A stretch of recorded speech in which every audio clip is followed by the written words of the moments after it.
Hello, salut chers leaders. C'est le leader Arsène Amakande qui vous fait cette vidéo pour vous livrer un secret de sécurité, un secret de sécurisation de vos portefeuilles.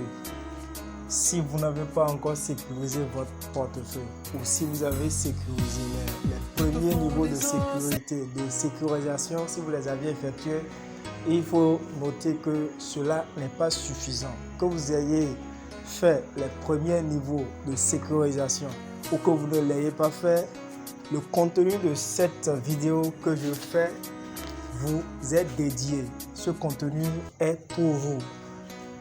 Je vous invite à prendre note et à prendre de patience pour pouvoir suivre à la lettre ce qui vous sera donné pour pouvoir l'appliquer. Sans plus tarder, si vous ne vous êtes pas encore abonné à la chaîne YouTube, n'hésitez pas, c'est maintenant qu'il faut le faire. Abonnez-vous, likez, aimez, partagez, commentez. Laissez-moi vos avis dans les commentaires et je vous répondrai à n'importe quel moment. Très bien. Et pendant que nous réfléchissons pour investir dans le but, dans l'intention d'avoir un lendemain meilleur, d'autres sont là en train de réfléchir le contraire. Comment faire pour nous dépouiller? Comment faire pour nous voler? Comment faire pour mettre de l'âme dans nos yeux? Ils sont là. Leur objectif, c'est comment faire pour nous dépouiller de nos avoirs. Vous avez souffert. Vous avez cherché de l'argent et investi dans la crypto-monnaie. Au moment où c'est bas. Et lorsque ça monte, lorsque votre portefeuille gonfle et prend de la valeur, ces personnes appelées des hackers ou bien des pirates sont là pour vous dépouiller de vos avoirs. Pour ne pas subir cela, je vous conseille de suivre avec beaucoup d'attention ce contenu, de suivre avec beaucoup d'intérêt cette vidéo. Dans cette vidéo, je vous livrerai des secrets de sécurité, que ce soit au niveau des échanges ou que ce soit au niveau des DES. Ça peut aller. Voilà. Trust Wallet est connu comme le portefeuille le plus décentralisé possible. Le plus décentralisé possible dans l'univers cryptographique. C'est vrai, cela, il en est ainsi. Seulement que Trust Wallet a des failles que les gars, que les hackers, que les pirates ont découvert et ils exploitent à bon escient, qu'ils exploitent à leur profit, qu'ils exploitent en leur avantage. Donc du coup, il est important et opportun pour tout investisseur en crypto-monnaie de savoir se protéger, de savoir protéger son portefeuille, de savoir protéger ses actifs, de savoir protéger son investissement, de savoir protéger ses acquis. C'est très important. C'est très important. Si vous ne voulez pas pleurer demain après que les prix, puisque nous ne sommes pas loin, nous sommes plus loin plutôt du bull run, alors il est important pour tout un chacun, pour tout investisseur en crypto-monnaie de sécuriser son portefeuille.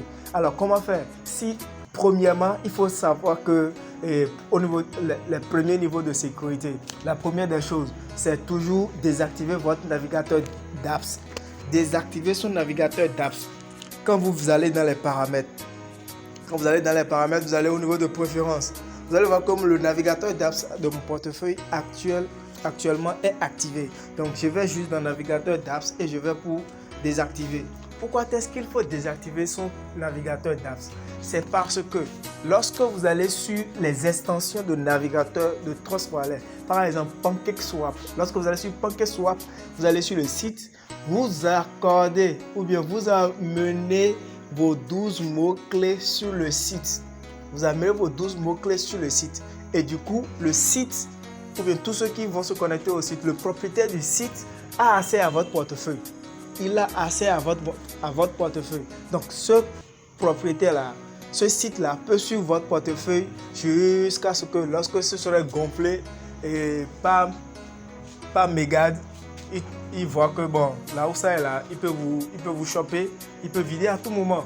Il peut vider votre portefeuille à tout moment.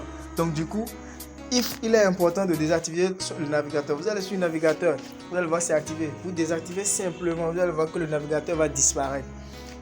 C'est la première des choses. Deuxième chose à faire, lorsque vous vous connectez et puis vous allez acheter sur les extensions de navigateur de Trustwallet, vous allez au niveau des sites, vous revenez quand vous finissez d'effectuer votre échange, d'effectuer votre achat ou bien d'effectuer votre vente. Vous retournez toujours au niveau du paramètre, au niveau des paramètres plutôt, et vous allez au niveau de préférence, au niveau du navigateur maintenant, vous allez vider le cache. Vous allez vider le cache.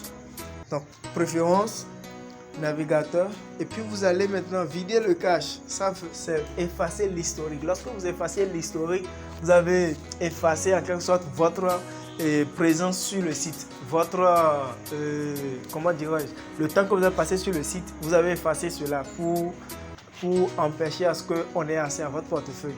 Vous voyez, mais ce sont les premiers niveaux de sécurité, de sécurisation. Vous effacez, vous voyez, OK, et puis c'est effacé.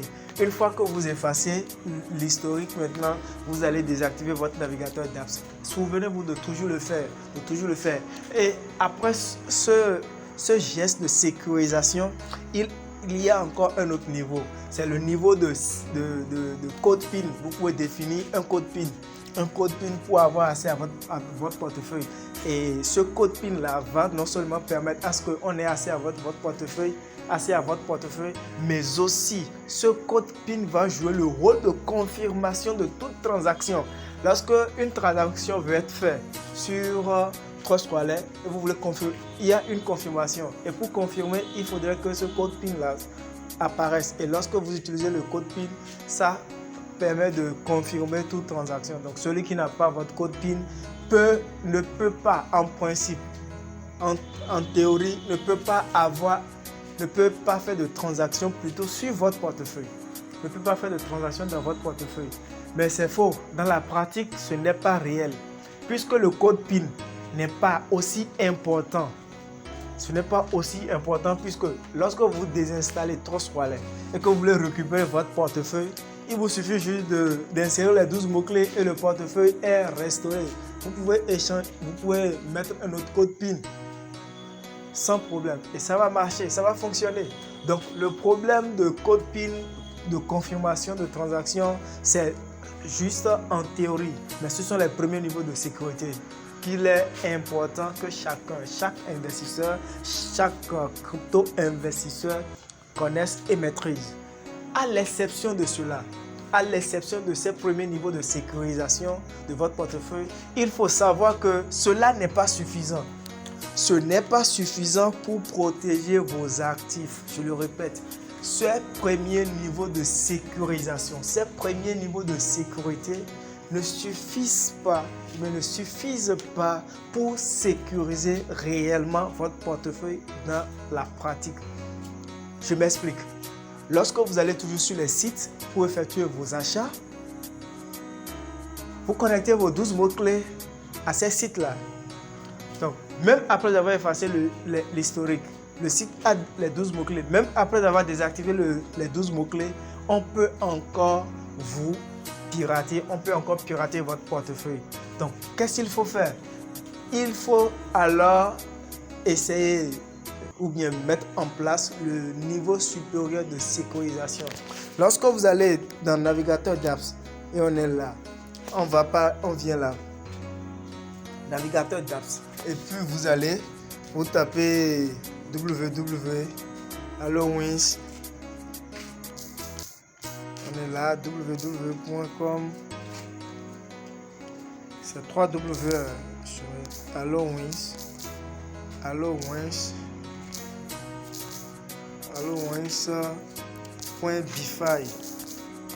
Bify.com.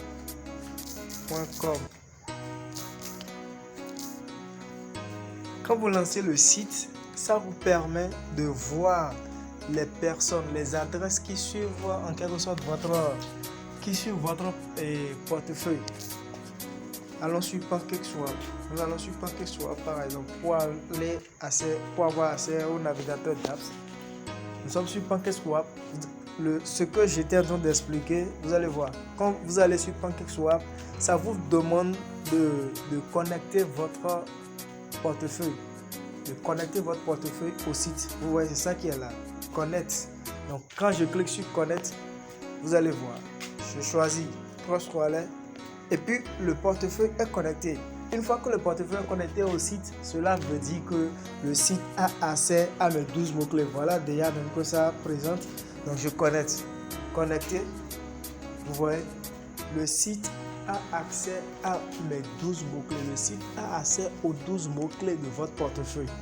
Donc, que faut-il alors faire pour éviter que ce site qui peut... Donc, je disais tantôt, vous allez sur le navigateur d'apps, vous allez dans d'apps et puis vous tapez le lien suivant. Vous allez voir allo-bfi.finance. allo-bfi.finance. Ça vous permet de voir ceux qui suivent votre portefeuille. Ça vous permet de voir ceux qui suivent votre portefeuille. Moi, j'ai déjà désactivé, j'ai révoqué tous les liens qui suivent mon portefeuille. C'est la raison pour laquelle vous verrez que là, je n'ai aucun site, aucun portefeuille, aucune adresse qui suit mon portefeuille. Ouais. S'il y en avait, vous allez sur révoquer. Vous allez voir révoquer all. Et puis quand vous lancez la révocation, vous allez voir. Il va vous falloir de $BNB Smart Chain pour pouvoir révoquer les liens, pouvoir révoquer les adresses qui suivent votre portefeuille. Vous révoquez. Après avoir révoqué, vous retournez maintenant et puis vous désactivez votre navigateur d'apps. Puis vous désactivez votre navigateur d'apps. Ça c'est un niveau également avancé. Donc je retourne maintenant désactiver. Mais bien avant ça, je vais d'abord vider. Voilà, c'est vidé. Maintenant, je désactive. Et voilà, mon portefeuille est désactivé. Après cette mesure de sécurisation, il y a encore une autre mesure que vous pouvez appliquer pour avoir la certitude d'être en sécurité. Cette mesure consiste à désactiver les jetons que vous aviez achetés. Par exemple, j'ai de jetons Léopard, j'ai de jetons Freecoin, j'en ai également de MetaFury, j'ai SafeMoon Cash, j'ai également de dollar USDT qui est là. Bon, j'ai caché le solde, tout simplement pour que vous ne voyez pas. Donc, excusez, vous désactivez. Et pour désactiver, c'est très simple. Vous essayez de tirer comme ça et vous supprimez. SafeKit, vous supprimez. Vous désactivez. SafeKit, ainsi de suite. SafeKit. Donc, vous désactivez ces monnaies-là. Une fois que les monnaies sont désactivées, si quelqu'un ne sait pas que vous avez cette monnaie-là, la personne ne pourra pas vider votre portefeuille. La personne ne saura pas si vous avez de liquidité dedans. Donc, c'est lorsque la monnaie est activée et puis eux ils suivent ça depuis là-bas qu'ils voient les monnaies que vous avez. Et une fois que vous désactivez, personne ne saura les jetons dont vous disposez, jetons dont vous disposez dans votre portefeuille. Et puis, bon, même quand ça fait du ouf, vous serez en train de suivre les informations. Et dès que vous avez l'information, vous avez la preuve que les monnaies que vous disposez ont fait du ouf, vous allez rentrer dans votre portefeuille à nouveau pour activer ces monnaies-là et pouvoir effectuer le swapping et swapper. Et bien, voilà, ce sont les secrets que j'ai voulu livrer. Ce sont les secrets que j'ai voulu partager avec vous sur le niveau de sécurité, les niveaux de sécurisation que j'ai voulu partager avec vous. Et si vous ne vous êtes pas encore abonné, c'est maintenant. Abonnez-vous à la chaîne, partagez, commentez, laissez vos avis. Le site, le lien à taper, c'est allo-bfi.finance/. allo-bfi.finance. C'est ce qui est à taper. Ou carrément, vous pouvez également taper bsc.allo-. BSC Allo-. Et c'est tout. Donc si vous ne vous êtes pas encore abonné, c'est le moment. Merci pour avoir regardé, pour avoir suivi. pour avoir visionné cette vidéo, le contenu de cette vidéo. Je vous remercie. À la prochaine. Ciao, ciao.